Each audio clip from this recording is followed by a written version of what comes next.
नमस्कार. कॅल्शियमयुक्त रागी milk recipe आज करून दाखवणार आहे तुम्हाला. त्यासाठी मी अर्धा कप नाचणी म्हणजे रागी घेतलेली आहे. 100 ग्रॅम वजन आहे त्याचं. ती मी स्वच्छ 1-2-3 पाण्याने धुवून घेतलेली आहे. आणि आता त्यामध्ये मी पाणी घालून 7 ते 8 तासासाठी मी भिजत ठेवणार आहे. चांगली भिजवून घ्यायची ही. रात्रभर भिजत घातलेली मी ही. तर यातलं पाणी काढून घेते मी.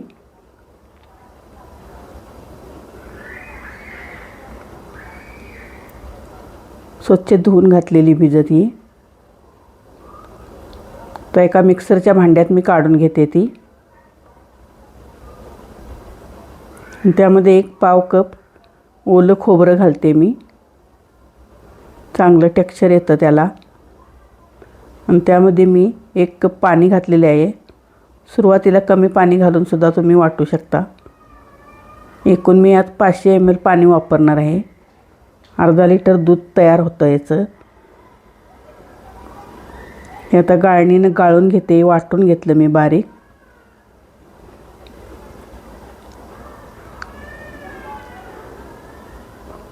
खूप छान दूध निघतं याचं.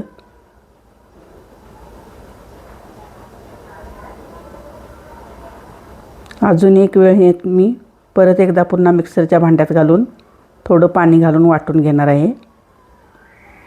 हे पुन्हा वाटून घेतलं मी.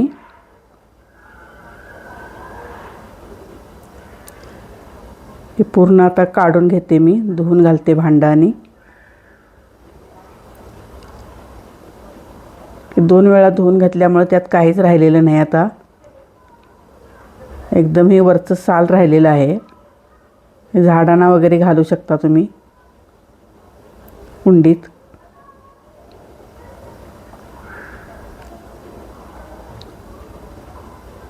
हे झालेलं आहे बघा. पूर्ण निघालेलं आहे त्याचं दूध. दाट झालेलं आहे बघू शकता तुम्ही. अजून यात पाणी वापरलं तरीसुद्धा चालतं. मी 500 mlच काढले. आता हे कापडानं थोडं मी गाळून घेते. म्हणजे त्यातलं पूर्ण साल निघून जाईल.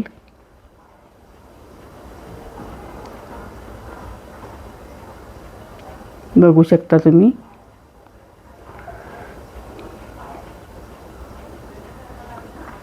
एकदम स्वच्छ पूर्ण दूध निघतं हे. एकदम पूर्ण त्याचं साल निघून जातं कापडात घातल्यामुळं. बघू शकता.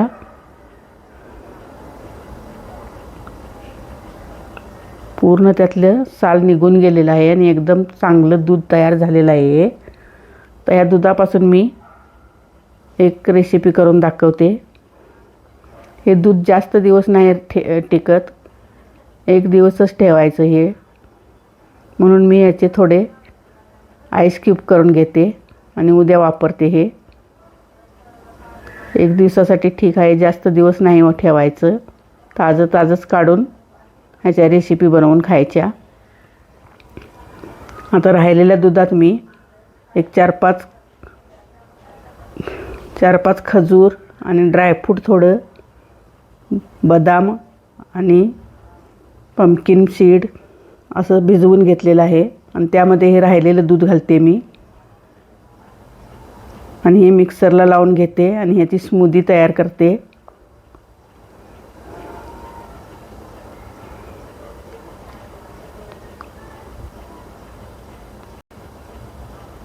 बघू शकता तुम्ही. स्मूदी तयार झालेली आहे याची.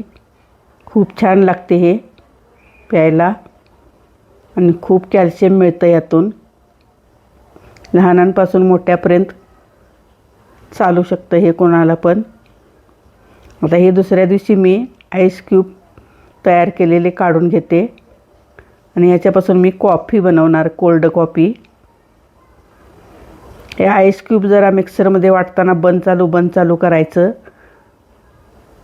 कारण मिक्सर खराब होण्याची शक्यता असते. मी 1-2 पाऊच कॉफी पावडर घालून घेते. थोडंसं पाणी गरम घातलं तरीसुद्धा चालतं. आणि थोडं विरघळून घेतले आईस क्यूब तरी पण चालतं.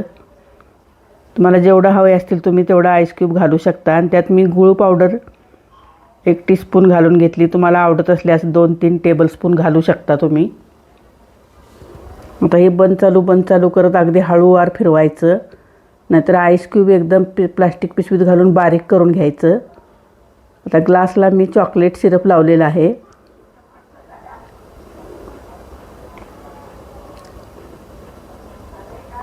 थोडे आईस क्यूब राहिलेत अजून, तर ह्यावर थोडे चॉकलेट सिरप टाकते मी. खूप छान लागते ही कॉफी. नक्की करून बघा एकदा. आणि रेसिपी आवडल्यास चॅनलला लाईक करा, कमेंट करून सांगा आणि सबस्क्राईब करून ठेवा, म्हणजे माझ्या रेसिपी दिसतील तुम्हाला.